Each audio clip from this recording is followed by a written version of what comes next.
There are a few changes, and those changes are mainly, I guess, to the thresholds.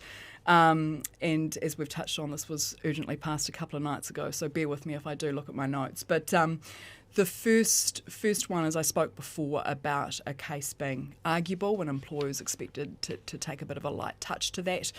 That has been increased to the case has to have some merit, which is a higher threshold.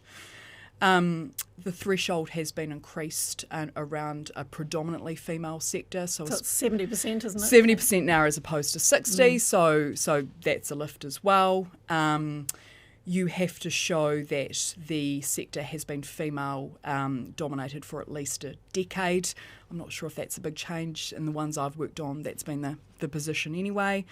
There's now a real added focus on whether or not the employer can even afford the change.